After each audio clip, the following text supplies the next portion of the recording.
She's back, y'all, and she's bringing her signature no-fluff human design brilliance with her. Mel McSherry is the whole package: business and life guide, intuitive strategist, and all-around badass. She's here to help us stop spinning our wheels and start actually aligning with who we are. If you missed her first episode back on February 4th, 2025, go listen to that one too. This time, we're diving even deeper. Mel helps overwhelmed entrepreneurs cut the noise, trust themselves, and create daily profitability, mentally, emotionally, and financially, all without burning out. She's a human design expert who blends intuition with real-world experience, and she's all about helping you understand your how, not just your why. We talk about why New Year's resolutions suck, how human design gives you permission to stop forcing things that aren't working, and what the hell it actually means when someone tells you to wait for the invitation. Spoiler alert, if you're a projector, you're going to feel very seen. If you've ever felt like the rules you were told to follow just don't work for you, it's not you. It's your human design trying to get your attention.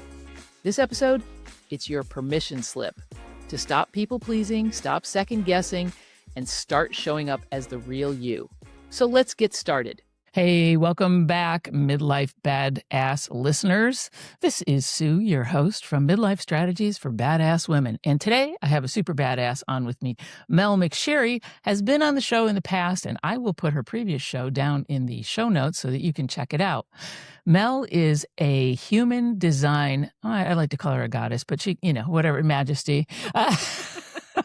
Practitioner. She's all of the above. But I wanted to have Mel back on the show to kind of put a nice little bow on January, because we've had a lot of experts on to kind of get you ramped up for 2026. 2026, if you're following numerology, is a 1 year, which is a lot of new beginnings. So you may be feeling some different energy and being energized and all of that stuff. So I wanted to get Mel's perspective on how important it is to discover and understand your human design type. Now, it's pretty funny because when I worked with Mel, I was operating under the understanding that I was one type. Come to find out, I'm actually another type. So it has taken me a little bit of adjustment, to say the least, of how to embrace my human design type. And I am a projector, and I was operating as a generator. So we'll get into a little bit more about what that means later. But Mel, welcome to the show. I'm so happy to have you here today. And we were kind of yucking it up before we came on, but I think this is going to be a really fun show. I'm so excited to be here, Sue, and to talk even deeper about this, and just in a different way than we already have in my previous episode. So I'm just excited to be here. Yay! Okay, so tell us all about human design. No. So lesson one. Lesson one. Okay, this is going to be a 20-hour episut for those of you who go get some snacks and a drink. 394. Yeah, exactly. We're going to have a PowerPoint presentation. But what I was to my point of what I was saying is, why is it important for someone to learn about, understand, discover, and embrace their human design type, and how that can help them, as they're coming into a new year and everybody's jazzed about, everybody, I got to get out of the gate. I got to make, 8,000 resolutions that I'm never going to keep and all that crap. But Yeah. All that fun noise that we've been actually hearing since probably December 1st of, well, you don't want to enter the new year with da-da-da-da-da. Barf. Yeah. Well, my main passion around utilizing human design and sharing what human design is the fact that it gives you that validation and confirmation of your how. We know our why. I know I talked about this in my previous episode, but we know our why rather well, because that's what motivates us. And there's a lot of resources. Simon Sinek has, provided those beautifully and started that conversation gorgeously of the importance of your why. Where we get overextended, exhausted, fatigued, especially in the decision-making area, is the fact that we don't have confidence in our how. And when you understand and connect to your human design, like you mentioned, it gives you that, what I like to call OHF moments, those oh holy fucks of like, oh, okay, this makes so much more sense, because we love to beat ourselves up about things. We don't love to think. It's easy for us to think, oh, I'm behind. I should be here. People are telling me I need to do this. And, those needs and those shoulds are very strong. Mm-hmm. And especially in January. And I love that you touched on the numerology of this year, because actually we're still in technically the year of the snake, which was what 2025 was. So the year of the snake, for those who don't know, is the lunar year, and it is all about shedding, which I'm sure a lot of us have felt. And the thing is we're still in it. Yes. And I don't think a lot of people understand that, because we're so traditionally taught that come January 1st, you should have all of 2026 planned out, all of these things, mapped out, reverse engineered, yada, yada, yada. And for those who have already done it and feel complete doing it, gorgeous, not knocking it. And those who are like, but I just, that's probably not in your design to be that way. And to force yourself into it is going to force you into making decisions that are not profitable for you mentally, emotionally, energetically, financially. So with all of that said, I know for myself, I'm also a fellow projector, which means for projectors, we don't have a natural energy source. We receive it from others. We receive it from rest, from mastering things, and so forth. My new year doesn't start till the spring equinox. I fully honor the lunar cycles. And with February bringing and ushering in the year of the fiery horse, actually, the year of the fiery horse, I know. And then spring equinox actually being the lunar new year, or the astrological new year, to me, that just makes more sense. And my human design supports that. So with that said, when you truly understand and connect to and celebrate your how, that decision fatigue, that exhaustion, that overwhelm, that overextension comes less and less and less as you practice it. And it's with that you can truly create a sustainable practice, a sustainable routine, and know that you have the control that you have, and you know how to wait for the rest of that information when needed. Yeah, absolutely. And I love that you said that, like, you embrace the lunar new year and not the calendar new year. And I think, like you said, everybody feels like January's coming. I have to be, like there's 80,000 people in the gym right now. And, by the end of the month, they're going to be all gone. And then normal people can go. Yeah. I think the stat last time I checked was 45% of people who made resolutions in January 1st have already broken it by January 30th. 45%. So there's a reason why. A lot of us don't stick to it, because it's typically coming from some sort of a pressure that either we put on ourselves that was exacerbated by outside sources, or put onto us by outside sources that we just don't know how to really utilize. Well, and the word itself, resolution, it's like resolute, it's like it's finite. It doesn't allow for any wiggle room in there, rather than, I think it has kind of more of a negative connotation than anything else. And that's just my kind of take on it. So I gave up resolutions a long time ago. And I love too that you can convert that. For me, I do themes or intentions. Yeah, so absolutely. Yeah. It's not to your point of that, like, I'm going to lose X amount of pounds, or I'm going to work out, or whatever your resolution is. It's more of, I want to be healthier. So health is my theme, or financially secure is my theme, or, whatever calls to you, because then from there, you have that wiggle room, like you said, to continue to reevaluate and adjust to ensure that you are moving towards it. And it gives you, I think, that permission to play inside of it, because you are coming from a space of intention. You are coming from a space of what you already know. And we still have 11 more months with, which we also in 2025, with a lot of things that can go very oddly, very quickly. And so even with that, with knowing your human design, even equating what's happening around you and finding that blend of how do you stay present in all of this that's going on and still be present with yourself and create profitability for yourself in all those areas. Yeah, beautiful.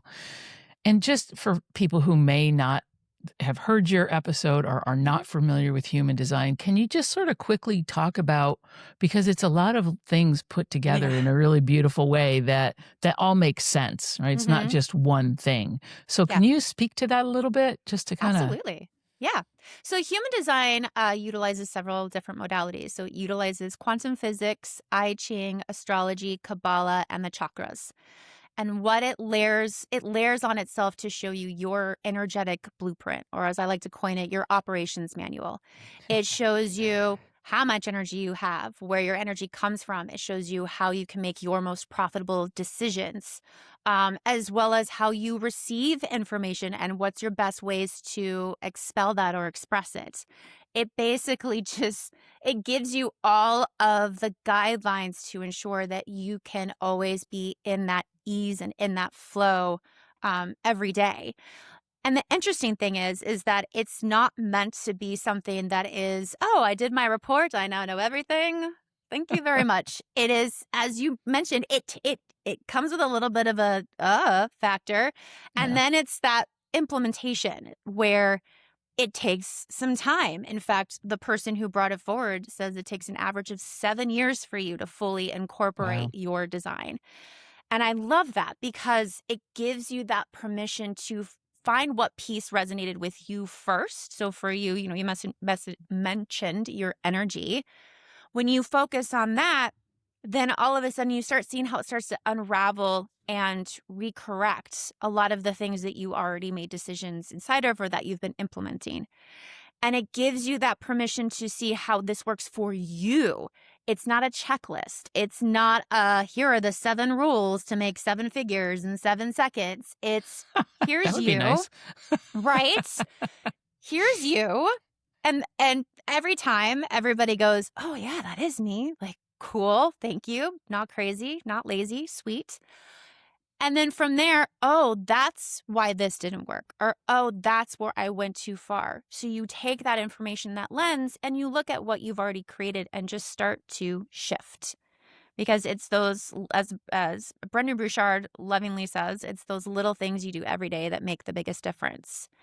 And when you come back to yourself first as a resource, as opposed to, well, I don't know, I'm going to ask an expert, all of a sudden, those experts that you're seeking out are actually the ones that are there to support you, not to distract you.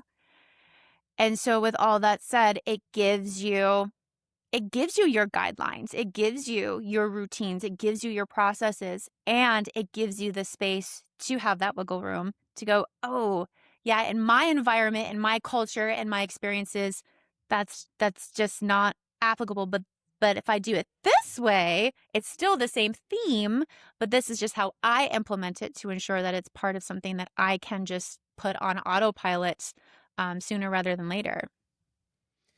Yeah, I'm glad that you brought that up too, because I think, so many of us, especially as entrepreneurs, get, attracted to, all the gurus, right? That are like, if you do this and if you do that, and you got to have this offer and you got to have this other thing, and you got to, it's like, do this, do this, do this, do this, do this. And you try it and you're like, it just doesn't feel right, right? It just, that's not it. And there's a reason that it doesn't feel right, because you're trying to jam a square peg in a round hole, or vice versa.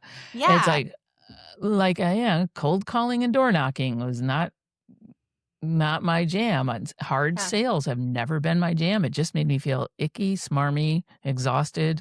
Yeah. And now I know why. It's because as a projector, we need to be ready, willing and able to project when we are called upon. Yes. So that's a real shift, for some, especially if you're in more of an entrepreneurial space and you're like, what do you mean I have to sit here and wait for an invitation? Like, I'm never going to get one. Spoiler alert, that's 90% of us. 90% of us have weight in our strategy. So, in human design, there's 5 energetic types, and each of those types comes with its own specific strategy to honor that energy.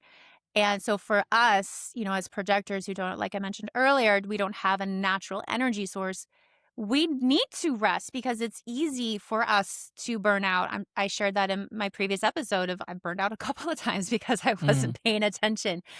And when you tell people that they need to either wait to respond or wait to be recognized and invited, it's just like, I'm sorry, what? Like, Yeah. if you're a reflector, which is 1% of the population, you have to wait 28 days to make major decisions. And this isn't like, what are you having for dinner tonight? You don't have to wait 28 days for that.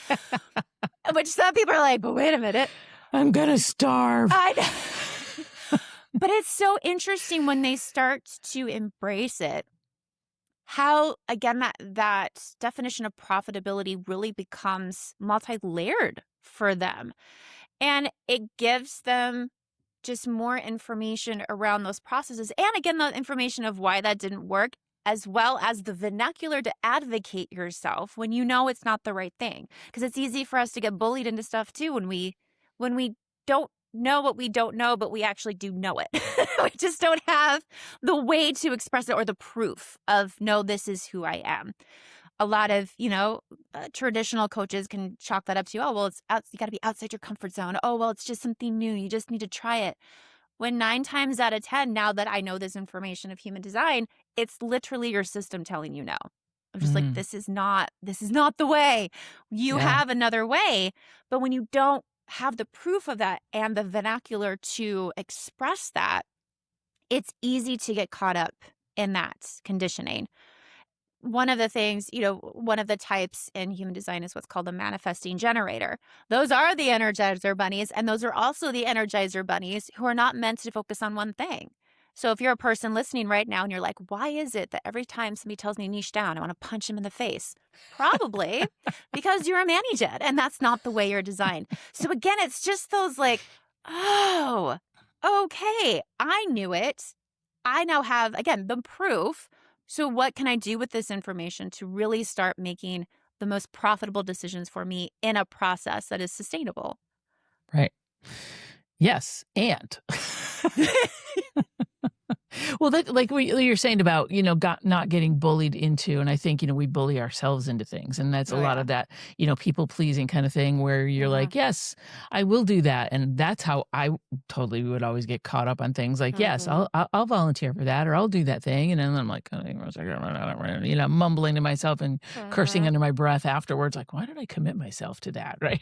When I really just want to take a nap, because it didn't give me energy to say yes to that. I had the opposite effect, right? Where it was just like, no, you're sucking the life out of me. And I don't want that to happen. So I think that those are all things that we, like you said, when we have a better understanding of our type, and our energy and where that all is placed and how to work with it better, that we can make different decisions and not feel shitty about them. Exactly. And also how to continue to prep and quote unquote plan as we move through the year, and to play in that space as well and customize that for you. And not, though, let's be fair, we're all human. And so there's always going to be little moments of, well, shit, should I? Like, but I'm seeing this person already hitting XYZ on Instagram or, ABC. And the thing is that, yes, and that's their journey. That's their design. Yeah. And even if you tried to copy and paste what they did, nobody has the exact same chart. Therefore, nobody has the exact same design. So nothing is 100% copy and pasteable. And even for those who swear up the yin-yang that that's what they did to get this success, they really looked at it. They tweaked a couple of things. Yeah. And that's why it was, whether they just subconsciously did it or consciously did it and don't, understand how impactful that has been for them. But it is, those little things. And so it's that of, even if you don't understand or choose not to dive into your human design, you still have those natural tendencies. And so it's trusting those tendencies of, I don't really want to be on social media. Great. Where do you like to go? What lights you up? That's you attuning to and checking in on your human design, because it's something that you were born with, and it is something that never, ever, ever, ever, ever changes. It's your foundations that you can continuously come back to and evolve with. I love that. That, just like anything, it is a journey, and you need to be able to, like I said, if you are stopping and looking at the signposts and having a better understanding, like you said, even within every human design energetic type, like, for example, projectors. I'm Mm-hmm. a splenic projector, right? Where I get these little pings all the time, which explains why I'm all like ADHD a lot. Like, I'm gonna really like do this thing. Oh, no, I'm gonna do this thing over here. But it's not that I have ever, and I've done a lot of different things in my life because I've followed those pings without understanding for many, many years where they originated and why I was called to follow this thing, whatever it was. And because of that, I've had a lot of amazing life experiences. So Yeah. it's interesting. Could you we've been talking a little bit about the different types. So can you just quickly touch on, you said there's 5 types. So we've talked about the Mani-gens, the gens, and the whatever, but if you could just give a tiny little boop about, what the types are. Yeah. Maybe someone will resonate and be like, oh, that sounds like me. Yeah. Or that's how I was conditioned. Right. Yeah. If we're Exactly. coming from the both of us. So the first type is called generator. So that is technically 70% of the population. And those are very energetic beings. Some people like to coin them the worker bees or the workhorses. I don't like that. I see them more as the backbone. They are they're the structure behind everything that we've been able to accomplish as humanity. Whatever, however far we have gone, we're coming back. But with that said, these are the ones that can see an idea and respond to it. So their strategy is know thyself and wait to respond. And for that, they have kind of a stair-step style of success. So they will have a moment where they are responding to something. They'll put it into play. It's going to go swimmingly. And then it's always going to hit a plateau where they're going to start feeling frustrated. Whether that is, in the space that they're in, the results that they're getting, so on and so forth. And for them, that's actually a call to action to pause and celebrate because they have mastered everything inside of that stair-step. And it's time for them to reflect, starts to look at their inventory, shift, take away what they like, put back in, or take away what they didn't like, put back in what they did. There we go. And then with that, wait to see what that next stair step is for them with this new information. And a subcategory of generators, so half of them, 35% of them, is a subcategory called a manifesting generator. So that's what the one I mentioned earlier, that they also have copious amounts of energy. And their strategy is visualize and inform. But because they are part generator, that wait to respond umbrella that's cupped under that wait to respond umbrella. And that's just a little bit more of a customized strategy as they're waiting to respond, is to visualize what does this look like and inform people around them what they're seeing, because they are the ones who know, see, do typically go 5 steps ahead, and then at step 6 go, crap, because somebody said something, and then they go back to step 3. And as I mentioned earlier, these are my multifaceted, multi-niched, amazing creatives and humans in general. After that, we have us, the projectors. Hooray! Our strategy is wait to be recognized and invited. And we don't have a natural energy source, as we've been mentioning several times in here. And we have what's called a slower pace, but we are the guides. I like to kind of coin us as like, we're like the Holy Spirits or the Jiminy Crickets of the group. Cricket, love it. We see the patterns. We are like I said, we are the guides. So we ask questions. Because we want people to get there on their own and see what we see, but we want them to be able to do it in their own way. So a lot of us are coaches, a lot of us are in the consulting space, or just that best friend that person that you tell everything to, or that person that you met at the airport that you're like, I don't know why, but I'm going to tell you my whole life story. It's probably a projector. God, right? We just call like, you what in. Just happened here? Yeah, the things I have been told at airports. After that, we have our manifestors. Those are the ones that are the initiators. So remember when I said 90% of us have to wait? The manifestors are the 10% that don't. They are the ideators. They also have energy, but it's in a different way. With manifesting generators and generators, it's a consistent energy. With manifestors, it comes in spurts when it comes with their ideas and what they want to implement. And for them, their pure strategy is to just inform, to tell people what they're thinking, because they are the ones that are there to inspire the rest of us, and to not be the managers, not to be, oh, and then I can do this. And then no, no, no, no, no, no, no. You share what you know. People will take that. And then the others in their own other ways, depending on their type, will put that into play while you go ideate your next big idea or your next inspiration. And then last but not least, as I mentioned earlier, we have our reflectors, which again is 1% of the population. And their strategy is wait 28 days. Reflectors are the barometers of the community. They're beyond empathic, because so in human design, I mentioned that it uses the chakra system. In human design, we call them centers, and each center is above a chakra. Reflectors are completely open. So what that means is that they just are consistently receiving information. And the only way that they can expel it is by waiting and seeing what settles and understanding what is the best for the collective. So they also have obviously a slower pace in how they create what they want, but it's from an aspect of not necessarily what's best for them as an individual, but more importantly, what's best for the collective and how they're being influenced by the collective.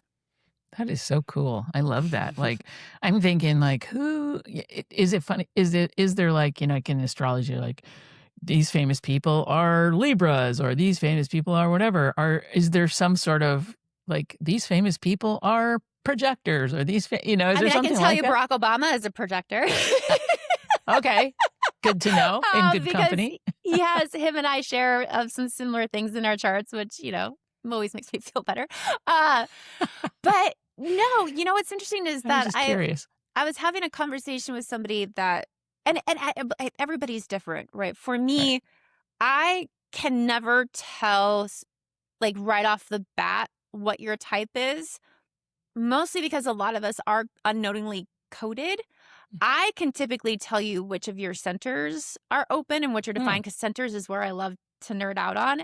And that's usually from just the stories that you tell. So even, for example, when you were mentioning earlier that you were saying yes to things because it was kind of almost that FOMO.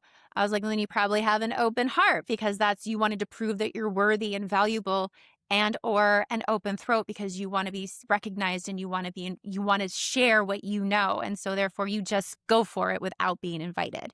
And so it's those little things of just like, yeah, I can never tell. And what your type is does not determine how successful you're going to be, because everybody is successful in their own ways.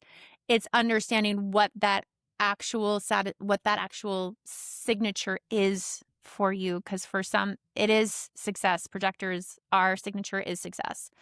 For manifesting generators and generators, it's satisfaction.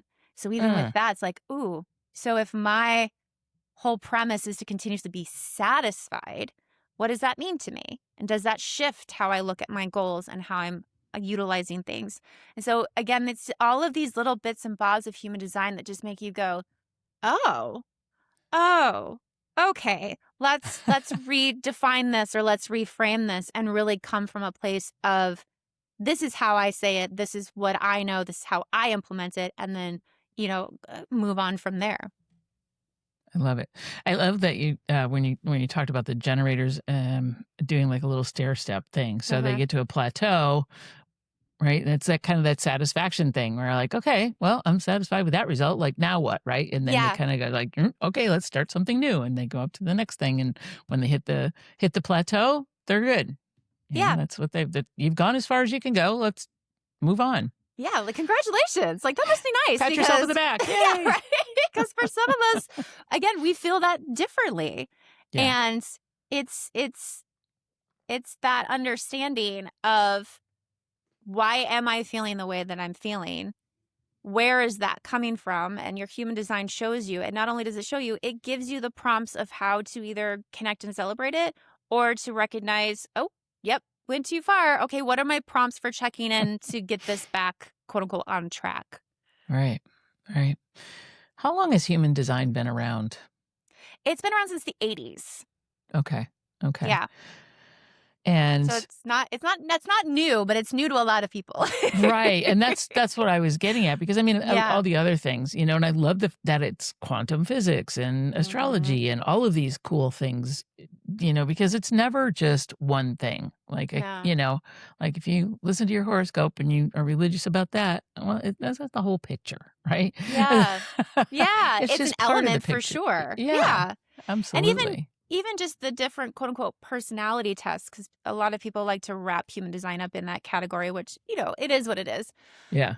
But even in those, it's not that one is better than the other. It's just that it's segmenting off the information that you can find as a whole inside of your human design. Like, I always look at it as, those different tests of, Strength Finder and SWOT and, Enneagram and all of the INFJ, ones. That's the top of the iceberg. The bottom of the iceberg is human design. That's why you received the results that you did. And Yeah. what's even more interesting is that I've done a couple, like my Enneagram. I did that a long time ago. Don't remember the results. But I remember doing it again after understanding my human design and shifting a lot of my decision-making processes. And I was a different number. Interesting. I was going to ask you about that, if there's some correlation between that, because some of those tests, I think, I don't know, can you fudge them a little bit? Maybe, I don't know, those. Yeah, that's where your conditioning can kind of come Right. forward a bit more. And we are all conditioned. There's nothing negative about being conditioned, but it's that going too far aspect of, well, I know for me, it was like, well, what's the right answer? Well, I think this is the right answer. If I say this, then I'm presenting myself as the perfect, as the right person. And then, oh yeah, of course that makes sense. And again, elements of it did, but it wasn't the whole picture. And for me, it wasn't my full truth. It was the truth that I was told is the right truth in order for me to create what I want. Exactly. That's what I was going to get at. Yeah. Like, okay. I can kind of, I used to do that with standardized tests. I would first of all, I'd try to fill in the blanks of the little dots to make a pattern. Yeah. That was not the right way to go about those tests. Just saying. I was just bored. Do you even have those anymore? I don't know. I used to think they were the pressure of a number 2 pencil. Oh, right. I used to love just filling in the dots. I thought that was kind of cool. I'm like, oh, we're supposed to get a result. Oh, I just was making a picture. Yeah. What does that say about me, right? They're like, could you come down to the guidance office? We need to speak with you. Why are my parents here, right? Oh, shoot. Well, yeah, it's really interesting. And I think that we do try and force ourselves into boxes that absolutely are not the right size for us. And it's comforting sometimes because we're like, oh, no, figure that out, score. And for a lot of us, especially one of the centers in human design is your identity center. If that's open, your identity is consistently shifting. So nobody has a box, but there's specific elements inside of your chart that's like, really, no, not a box whatsoever. Yeah. And that can be very discombobulating at first and frustrating. And it's, it's that reconditioning or deconditioning or a combination of both that is, how do I want to say this? It's not talked about a lot because people just want to go towards the shiny stuff in any sort of personal development. But that is one of the things that I really love is that it doesn't force you. It gives you you. And so you can't really run away from yourself. You could not read it. You can and try. Just yeah, right? It's going to, trust me, it's going to butt you in the butt sooner or later. And it's going to bite you in different ways. But it's that information of why wouldn't you want to know? Like, why wouldn't you want to know what is how you make your best decisions, what your best processes are? Why wouldn't you want to be validated in how you've always felt about something, but again, didn't have the vernacular to express why and fight for it, or even just tell people, bless and release them in the nicest way possible. So it does take practice. It's not I know all this, I'm magically fixed. No, it's not. And but you start from a place of already having that confidence of all of the things that you've already done correctly, because you've never not done something, quote unquote, correctly. I'd love to use the example of, for entrepreneurs, if you don't know your human design, look back on your most profitable decision to date, and that's mentally, emotionally, energetically, financially. If you went step by step of how that came about, I will bet you that 99.9% of the time, that was just you naturally working inside of your design. Interesting. And Yeah. so how do you repeat that? Yeah, exactly. Like, what did I even It do? wasn't I a don't even know. fluke. Yeah, Right? it wasn't a fluke. But sometimes we don't recognize those patterns until we have this space to have them mirrored to us and amplified a little bit more. I did a reading one time with an amazing human, and she was mentioning, so she has an open spleen, which you do not because you're a splenic projector. Mhm. But she, the way that she was designed, I was like, it's best for you if you express your ideas, not from a space of, I need permission or feedback, but this is what I'm thinking, because that kind of tames this open spleen that you have. And she's like, I don't like that. I'm like, okay. She goes, I don't tell anybody anything. I'm like, okay. I'm like, walk me through your last most profitable decision. She goes, well, I was talking to my best friend. And then she just stops. She goes, oh. Oh. Yeah. Oh. There we go. And so, but she didn't recognize that. She just saw that as, oh, I'm talking to a safe space, a safe person. But, and that person obviously knows how to support them. So they don't think of that as part of their pattern. She thought it was, she was a single definition, which she was not. She's meant to bounce stuff off of people. And when she really started thinking about it, she noticed that pattern of when she talked to a trusted individual just to get that information out, whatever, even if they said something, it was still amplifying and informing her of what that next step is. And it just went smoothly, for the most part. Again, human, it's the world, but as smoothly as possible and the most profitable way possible. And it's those pausing points when we understand our patterns and our decision making and where that comes from and why. That is priceless information to have. So I have a question for you. If Yeah. this person had an open spleen and I have like the spleen being my kind of center of whatever, right? Decision making, yes. Decision making, then it sounds like from how you describe that, I may be, when I get these pings, right, I don't need to verify them with 1,000 people and get approval on everything. I should just be like, trust that information that I'm getting more. Yeah, so. because that's also layered with the other elements of your chart. As a projector, and I forget if you're a single or a split definition. I should pull up your chart before we chatted, but that's okay. That's okay. But even if you don't know it, I mean, it is little, but but even with that said, yes, as a splenic authority, so the authority is the center that is where you make your decisions from. You don't need permission. You need to follow it, but you have a certain process around that because of the rest of the information that you have as a projector, the other places that you are defined and or open. And so you find your own process and cadence with that to kind of layer myself on top of that. So I'm what's called an emotional authority, which means my solar plexus is my decision maker. You are right away. I need to sleep on it. And I didn't know that. And when I had that information, now I realized that phrase, full body, hell yes, that messed me up because I trusted that, but that's not how I'm designed. A full body hell yes is me being in what's called an energetic wave, an emotional wave. As an emotional authority, making decisions when I'm inside of that wave, whether it's I'm super jazzed or super depressed, is not a time to take action. It's a time to let, what I like to say, that glitter settle. Because when it settles, that's when the clarity comes, because that gives me time to ask questions, get more information from myself or from others, and really make sure that this is the best decision possible. Because again, as a projector, I can take on people's energy. And if they're like, hell yeah, then I'm going to be like, hell yeah. And then I'm going to leave that room and go, oh no, that's hell no. Rad. Yeah, that was not what I meant. And so that's really helped me understand my pace and my process. Gotcha. So again, it's more layered information of how to customize those one-liners we hear a ton. Trust your gut. Nope, not everybody is a sacral authority. So yes, it's information, but it's not your decision maker. It's information instead of, the requirement, I guess you could say.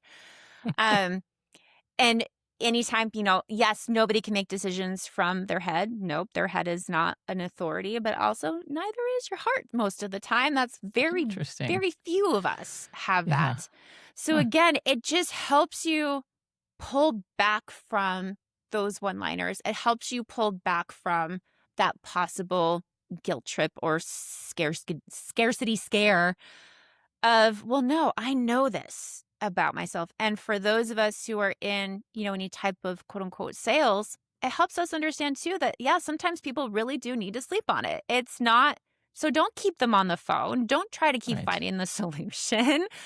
Let them be themselves, and the information that you know about yourself, what is your best follow-up process? So again, it's just allowing all of us to be ourselves because we all work cohesively with each other. That's why we all have different designs, is so we can all take the bits and bobs that some of us don't want to do or honestly just can't do or have the capacity for, and Yeah. somebody else can go, oh yeah. And when you understand that consistent duality or blending of that, it just helps you be a more defined person and help you be a more confident person inside of your processes, because we are all different, and how you step up and how you follow through and how you do all these things is what's best for you and allows others to be their best selves as well. Yay! I love it.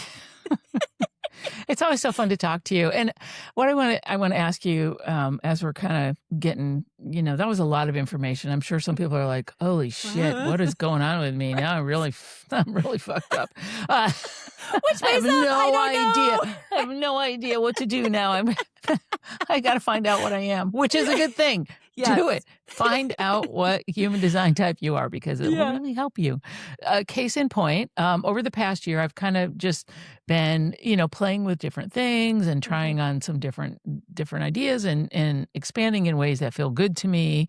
And through all of that, I was presented with a lovely opportunity fairly recently. And I was like, it was a hell yes. I'm like, of course. That makes complete sense to me. It just lights up all the right places in me and pulls in all of my skills. And I am able to be my little projector self. So, those things do come along. And the other thing is too, like I said previously, is that I do tend to be very aware of things that are coming into my sphere. I don't ever close down opportunities or, I don't have the blinders on ever. I don't think. Sometimes that can be a little disconcerting, but but then when those things do come in that, do feel good and do feel like a good match, you can say yes. Yeah. Even if you have to sleep on it. Because that it's going to feel good to you and that you can be a participant in this thing and like you said, play well with others and bring what you have to offer to the table. And I think it's a beautiful thing. And when it happens, it just feels so good. So I love that. Yeah. Yeah. I agree. There's nothing, and we've all experienced, again, whether we've known our human design or not, we've all experienced that moment of, oh my God, I'm seen. Oh, this is playing to all of my strengths. Nobody's asking me to do any of this. And even if it is, you are in such a safe space to where you can advocate for yourself, and it's seen and heard and recognized and all of the things. So and you can have that. I mean, as much as humanly possible inside of the world that we're living in right now. But it is that, I know for me, it's really helped me relax inside of my business and has really helped me step away from, it's more than just the hustle mindset nowadays. It's a whole new animal. But it is more, it's that space of, I really do know myself. I really do know and am confident in my how and how that's going to continue to expand, because there's other elements in my chart that shows me I'm not even close to done yet. Like when I hit 50, it's a whole new ball game, and I'm currently going to be 45 this year. So I have time you got a ways. I know. And I appreciate that. I wish I would have known that 10 years ago, because I was making goals for myself thinking, oh, I'm going to be a millionaire by, let's see, I was in my 30s. So I was going to be a millionaire by 40. I was going to have all of these things, da, da, da, da. Come to find out in my chart, projector, slower pace, cool. Also what's called a role model, which means I don't hit my full stride until after 50. And if I would have known that, I would have been A, a lot kinder to myself, and B, definitely would have made different decisions in who I invested in and how I invested my time and energy. Yeah. And also probably not falling into the burnout. Yeah. Yeah. Which I did. So, it happens. Right. But yeah. Absolutely. Absolutely. It's a beautiful thing. And I love what you said about human design. It's not a magic pill at all. It is just something that informs you, gives you the language to talk to yourself and to others and be okay with making the decisions that you make. And I think that's fantastic. I would love to know if you have any any words of wisdom for people. And then also I want people to know how to get in touch with you, because I'm sure that we poked the bear and got a lot of curiosity going out there. Everywhere. I'm just going to hide in the cave until I can talk to Mel. Rock in the corner. Right. I would say this, especially even if you don't know your human design, whether you do or don't know your human design, the word of wisdom I always give is trust yourself. This is such a beautiful time. We have all shed so much, whether everybody has been aware of it, but how conscious of it you are or not, you feel different this year. And use that information. So how you're coming into this year energetically, how you're coming into this year, creatively or with your ideas, if they are flowing and you're in creative flow, beautiful, be in that and shape your goals to honor who you are now with the permission that it's going to shift. So how can you create a goal plan, quote unquote goal plan, that is flexible? I always love to use the line from Pirates of the Caribbean where it's like, use more like guidelines than anything, like parlay, to suggestion. Guidelines than anything. And be, and celebrate that. And even, because it is all about you, and you do know a lot, and you already have invested a lot of time and energy to getting to know yourself. So again, whether you know your human design or not, I always say just trust yourself, put it into action, get more information, and adjust from there. So trust your whole self, not just your gut, not just your whatever. Yeah. Trust Let your them talk to themselves. Your whole self. Yeah. Give it time. There's lots of parts in there. Absolutely. Kind of like that Inside Out movie, right? The Pixar Inside Out movie where they're all pulling switches and everything. They're all up in there. So there's lots of parts of your body that, lots of parts. have to put in their 2 cents. So listen to all of them. Yep. Oh, that's beautiful. Mel, where can people get in touch with you if they want to know more about human design and you particularly? Yeah, absolutely. So if you would like to respectfully stalk me, as I like to say, online, you can connect with me on LinkedIn, Mel McSherry, or on Instagram at Mel_McSherry. If you've been listening to this episode and you do have a can of worms everywhere and you need a safe space to just bleh this all out or pick my brain, I offer this invitation to you to come pick my brain. I offer a complimentary 30-minute virtual coffee chats. It's a safe space for you to ask me questions, to process. There's no sales, no pressure, no nothing. And you can schedule one of those when you have the capacity at virtualcoffeewithmel.com, or feel free to check out my website, melmcsherry.com. I love it. That's a lot of places to. I know. I like to be available. Check out with I like you. to be a resource. Respectfully stalk Mel at all of those places. Take her out for virtual coffee and put the worms back in the can. There you go. Whichever ones are supposed to be back in there. Exactly. Throw the other ones out to somebody else. Sell them to the bait shop. Yep. Yeah.